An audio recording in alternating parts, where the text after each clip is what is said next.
हाय, मी नीलम.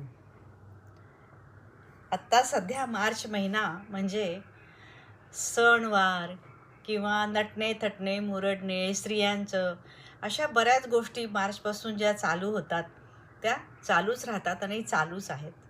तर अशामध्येच आमचं मैत्रीचं मुक्तांगण याच्यामध्ये आम्ही आज आमच्या गेस्टना बोलवलेलं. त्या कोण तुम्हाला माहीत आहेत का?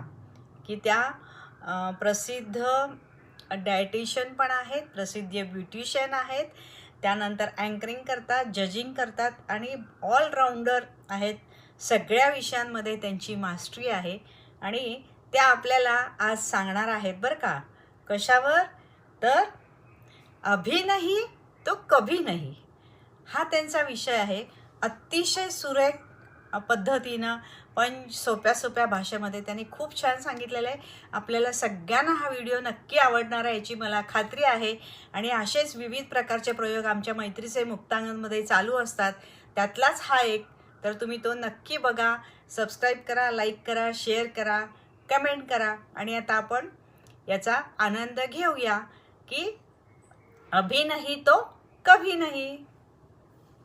आपण नेहमी काहीतरी बाहेर पळत असतो, स्वतःबरोबर राहायचा प्रयत्न शक्यतो करत नाही. आपण आपल्याला सतत काहीतरी बाहेरच्या ऍक्टिव्हिटीज कोणीतरी बाजूला फॅमिली मेंबर फ्रेंड्स हवे असतात.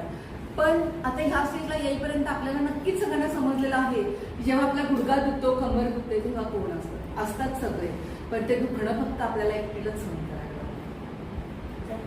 त्यामुळे की जे आपलं ट्रूथ आहे, या पृथ्वीचे ट्रूथ आहे की आपण जन्माला एकटे येतो आणि शेवटी पण एकटेच असतो. त्यामुळे सगळ्यात जास्ती वेळ आपण कोणाबरोबर राहत असतो तर आपल्या स्वतःबरोबर राहत असतो. मग स्वतःबरोबर जास्तीत जास्त चांगला वेळ, क्वालिटी टाइम कसा आपण काढू शकतो? आता ही सगळी पृथ्वी आहे. पृथ्वी, वायू, आकाश, जल, अवकाश सगळ्या गोष्टी आहेत, पाणी सगळ्या.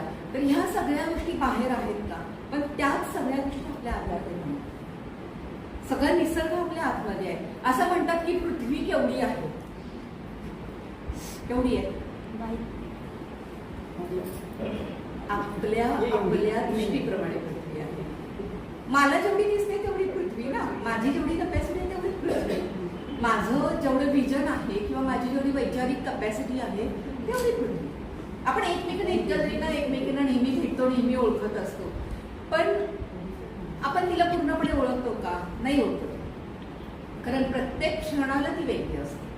सगळे रंग तिच्यामध्ये असतात. आपल्याला एक दोन रंग जे प्रॉमिनंटली बाहेर दिसतात त्याप्रमाणे आपण तिला लगेच एक लेबल लावून टाकून देतो. आपण हा ही अशी आहे, ही अबोल आहे, ही बोलकी आहे, ही अशी आहे, ही तशी आहे, जी आहे. पण वेळेप्रमाणे, काळाप्रमाणे तिच्यात सगळे रंग असतात. हे आपल्यालाही माहिती आहे. तसे प्रसंग येतील तसं राम आपल्यात आहे, रावण आपल्यात आहे, श्रीकृष्ण आपल्यात आहे, सीता आपल्यात आहे. सगळे कॅरेक्टर्स आपल्यामध्ये आहेत. रामायण महाभारत हे आपल्या प्रत्येक व्यक्तींच्या बरोबर जोडलेलं आहे. अजूनही प्रत्येक कॅरेक्टर कधी ना कधी ते आपल्यामध्ये आलेले आहेत, असतातच ते, आणि ते असायला पण पाहिजे. तर एक आपल्याला इझी होण्यासाठी म्हणून मी आरोग्याचे एक 6 स्टेजेस केलेले आहेत. पहिलं शारीरिक आरोग्य, दुसरं मानसिक आरोग्य, इंटेलेक्च्युअल आरोग्य. आपण खूपदा मानसिक आरोग्य आणि इंटेलेक्च्युअल आरोग्य म्हणजे एकच असं समजतं, तर ते नाहीये. ते कसं मी ते सांगत जाणार आहे. चौथं आहे कौटुंबिक आरोग्य, सामाजिक आरोग्य आणि आर्थिक आरोग्य. आता बऱ्यापैकी आपण सगळ्याजणी आर्थिक आरोग्यामधून पास झालेलो आहे, म्हणून आपण सुकूनचं लाईफ जगत आहे, तर त्याच्यावरती जास्ती मी जात नाही आहे. तर शारीरिक आरोग्य तर आपण इथेपर्यंत खूप साऱ्या गोष्टी करतो आहेत, शिकलेलो आहोत.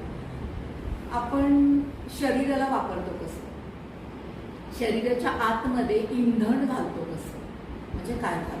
तर आपण सगळे शिकलेलो आहे की खातो, आपण जे काही पदार्थ खातो ते चावून तोंडातून खातो. चावत असताना च्युईंग होत असताना काय होतं, दाताला एक्सरसाइज होत असतो. च्युईंग होत असताना आपले सगळे मसल्स आहेत त्याला पण एक्सरसाइज होत असतो.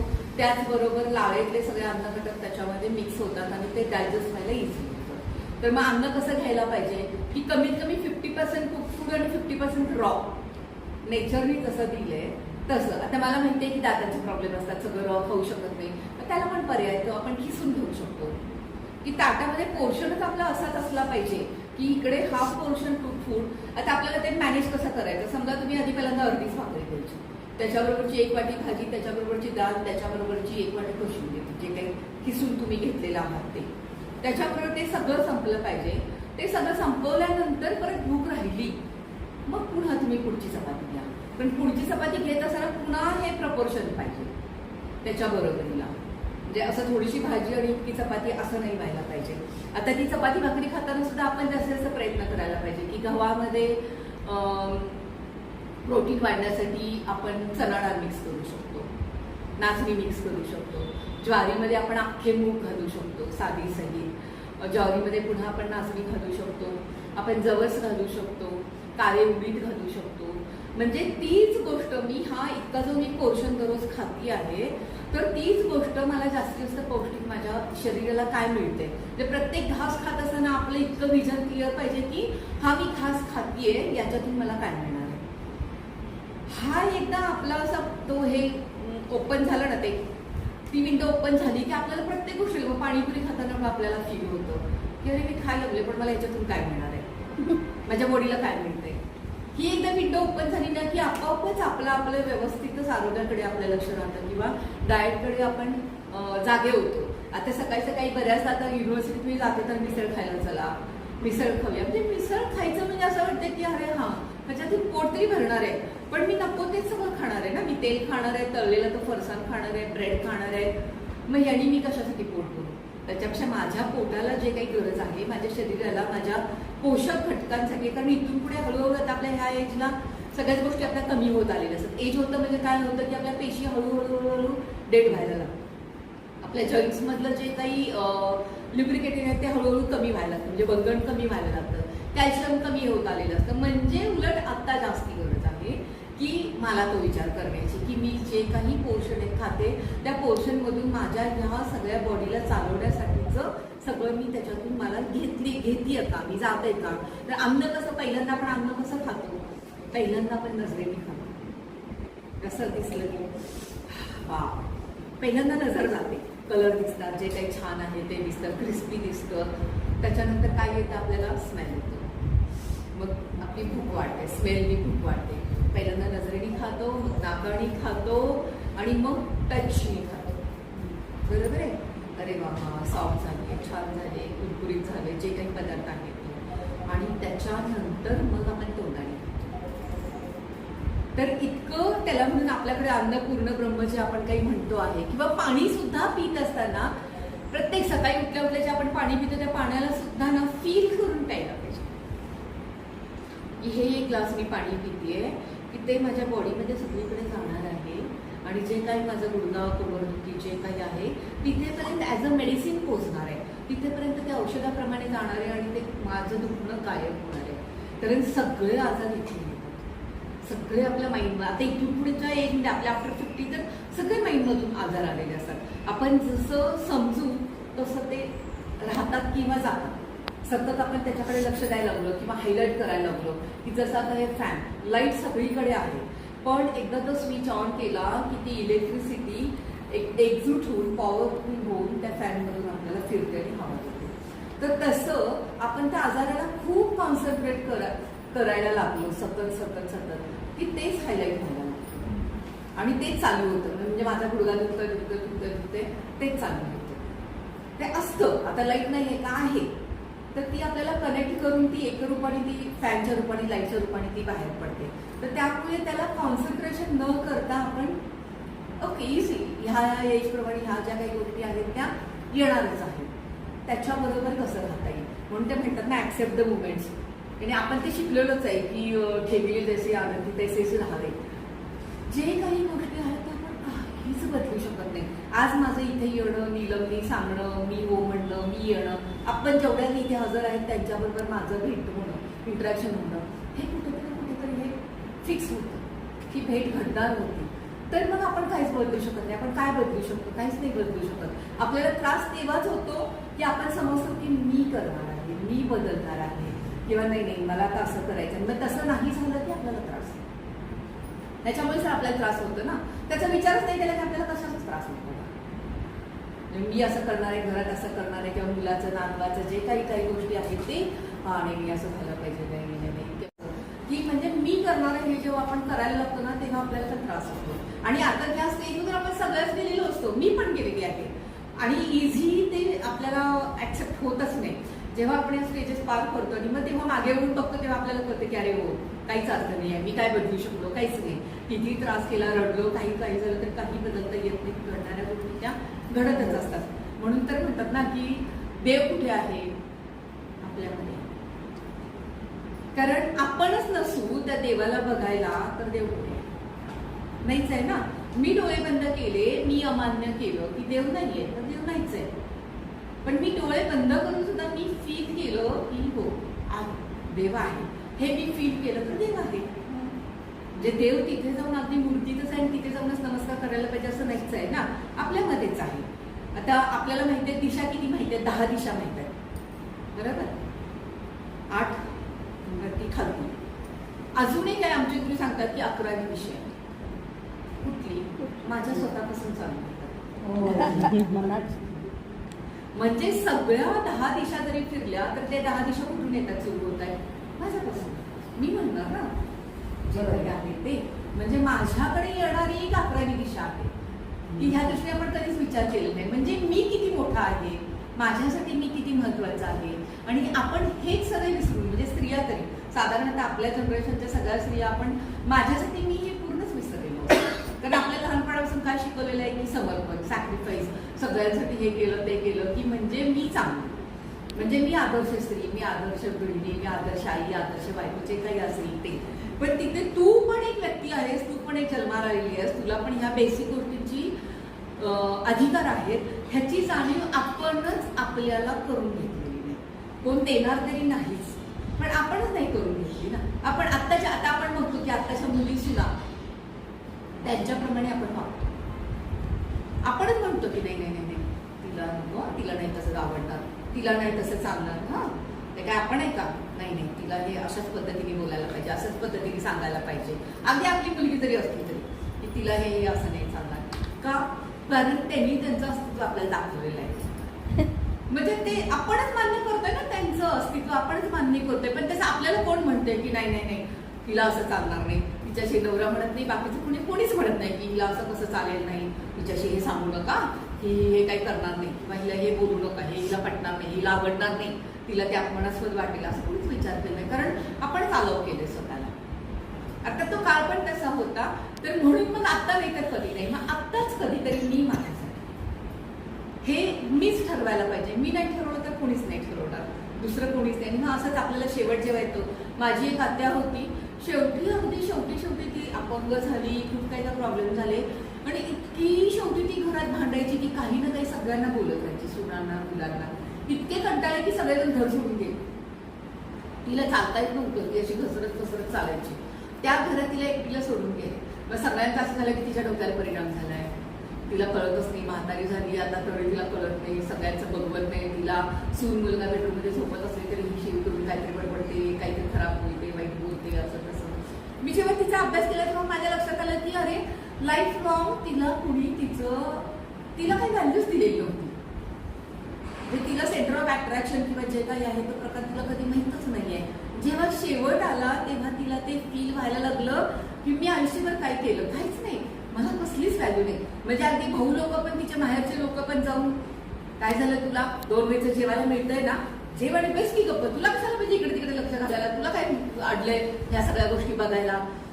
म्हणजे ते किती मोठं निघते की शेवटी तिला वेड होण्याची वेळ आली सगळ्यांची. ही उगीच सगळ्यांचं काहीतरी काढत बसते, सगळ्यांना बोलत बसते, सगळ्यांना काहीतरी खराब शब्द वापरते. शारीरिक आरोग्य आपण सगळ्यांनी खाण्यापिण्यातून आणि ह्याच्या आहारातून जपलंच पाहिजे. मानसिक आरोग्य ते खूप गरजेचं आहे. कारण पुन्हा तेच आहे की जसं मी माझ्या आत्याचं सांगितलं, मानसिक आरोग्य आपण कंट्रोलमध्ये ठेवायला पाहिजे स्वतःच. आणि ते ऑटोमॅटिकली मिळत नाही, त्याच्यावर स्वतःच अभ्यास करायला लागतो, स्वतःच विचार करायला लागतो, स्वतःच विजन दृष्टिकोन ठेवायला लागतो.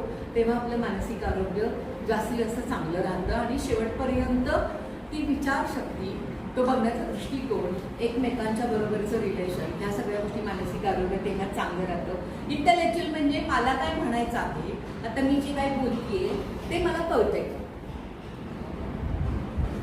That's called intellectual. इंटेलेक्च्युअल म्हणजे काय आपल्याला कुठे जाऊन पेपर लिहायचं नाही आहे, पण समोरचं जे काही बोलतंय किंवा मला ज्या काही भाव आहेत, भावना आहेत, मला जे काही बोलायचं आहे, व्यक्त व्हायचं आहे, ते मी माझ्या स्वतःबरोबर होऊ शकते का? दुसऱ्यांच्या बरोबर पण मी करू शकते का? पण मला स्वतःलाच मी ते ऍक्सेप्ट करू शकते का? माझ्या स्वतःबरोबर ते मी बोलू शकते का? व्यक्त होऊ शकते का? कौटुंबिक आरोग्य आपण सगळेजण ते जाणतोच आहे. कौटुंबिक आरोग्य जर चांगलं असेल तरच आपलं आरोग्य चांगलं आहे. कुटुंबामध्ये काही बिघाड झाला, काही झालं, डिस्टर्बन्स आला तर आपलं पण आरोग्य बिघडतं. कारण आपण सगळे एका बोटीवर आहोत. कुटुंब म्हणजे एका बोटीवर आहोत. एका माणसाचं काही बिघडलं की ती बोट आपली हलायलाच लागते किंवा नाकात तोंडात पाणी जातच. त्यामुळे कौटुंबिक आरोग्य ह्याच्याबद्दल काही मी तुम्हाला नाही सांगायची गरज. सामाजिक आरोग्य ते पण तेच आहे की सामाजिक आरोग्य आपण एकमेकांच्या सोबतची मैत्री, समाज ह्या सगळ्या गोष्टीचं आरोग्य आपण जपलं तर समाज आरोग्यपूर्ण होणार आहे. समाज आरोग्यपूर्ण झाला तर देश आरोग्यपूर्ण होणार आहे. हे तर आपल्याकडूनच आहे. म्हणून मी परत म्हणते की जे काही आहे ते इथून आहे. 11वी दिशा माझ्यापासून आहे. देव माझ्या आतमध्ये आहे. देव आहे हे मी म्हटलं तर आहे, मी नाही म्हटलं तर देव नाही आहे.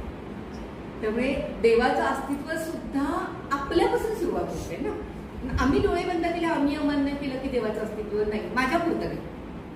त्यामुळे ते चालू होतं माझ्यापासून. म्हणून मी माझ्यासाठी, मी माझ्यासाठी. आणि आर्थिक आरोग्य तर आपण सगळेजण जाणतोच आहे की आर्थिक आरोग्य किती गरजेचं आहे इतक्या एजमध्ये. आता परवाच आमच्या इथे त्यांनी बोललं की 80 वर्षाच्या त्यांच्या मुलाचा हॉटेल, मग फॅन लावणार, AC लावणार, ज्या काही त्याच्यावरती आपल्याला गोष्टी करायच्या त्या आपण करतो, त्या करायचं. आणि ओके ते म्हणत राहिलो आपल्याला किती उन्हाळा आहे, किती उन्हाळा आहे, किती पाऊस आहे, किती पाऊस आहे, की त्याचा जास्तीत जास्त त्रास आपल्यालाच होत राहतो. ऍक्सेप्ट, ठीक आहे, तर उन्हाळा आहे, निसर्ग आहे, सृष्टी आहे, राहणारच आहे, असणारच आहे. त्याच्याबरोबर ज्या काही गोष्टी आहेत त्या आपण करणे आणि ओके म्हणजे त्याला ऍक्सेप्ट करत आपण पुढे चालणे. तर लाईफमध्ये खूप साऱ्या गोष्टी आपल्याला ऍक्सेप्टच करायला लागतात. असं म्हणतात की आनंदाचं झाड प्रत्येकीच्या आपल्या अंगणात आहे, प्रत्येकीच्या अंगणात आहे, फक्त आपण त्याला ते खत पाणी घालायला लागतं. ते बीज आहेच, आपल्या अंगणात आहेच. कारण आपली माणसाची नैसर्गिक वृत्ती काय आहे की आनंद आहे. आपण खूप काळ दुःखी नाही राहू शकत. बघा तुम्ही, कितीही काही जवळच्या घटना घडू देत, काही मृत्यू होऊ दे, काही होऊ देत, किती वेळ आपण रडत राहू शकतो, किती वेळ आपण दुःखात राहू शकतो. बेसिक नेचरच नाही आहे की आपल्याला दुःखात राहण्याचं. आपलं बेसिक मनुष्याचं जन्माला येताना मनुष्यालाच फक्त हसता येतं, बाकी कोणालाच हसता येत नाहीये. तर बेसिक नेचरच आपला आनंदात राहायचं आहे, दुःखात राहायचं नाहीये. 4 दिवस ते दुःख झालं, 3 दिवस झालं, 10 दिवस झाले की ऑटोमॅटिकली काहीतरी घटनेने आपण लगेच हसतो. लगेच आपल्याला हसले. कितीही जवळच्या व्यक्तीची मृत्यू जरी झाला असेल तरी सुद्धा आपण लगेच त्याच्यातून आपण बाजूला येतो. तर त्यामुळे आनंदाचं झाड आपल्या प्रत्येकाच्या अंगणातच आहे. फक्त आहे, पुन्हा एकदा परमेश्वर आहे किंवा नाही हे माझ्यावरती आहे. तर ते आहे हे मी स्वतः ऍक्सेप्ट केलं तर मग मी ते आनंदाच्या झाडाला खत पाणी घालून ते आनंदाचं झाड छान फुलवू शकते. त्याची पानं, फुलं, फळं मी त्याचा आनंद घेऊ शकते, खाऊ शकते. ते आनंदाच्या झाडाचं मला वाटतं अशीच एक मी कुठेतरी गोष्ट वाचलेली की एक माणूस होता आणि भरपूर पैसे वगैरे होते, पण त्याला असं सारखं वाटत होतं की माझ्याकडे इतकं सगळं आहे पण माझ्याकडे आनंद नाही आहे, माझ्याकडे इतकं सगळं आहे पण माझ्याकडे आनंद नाही आहे.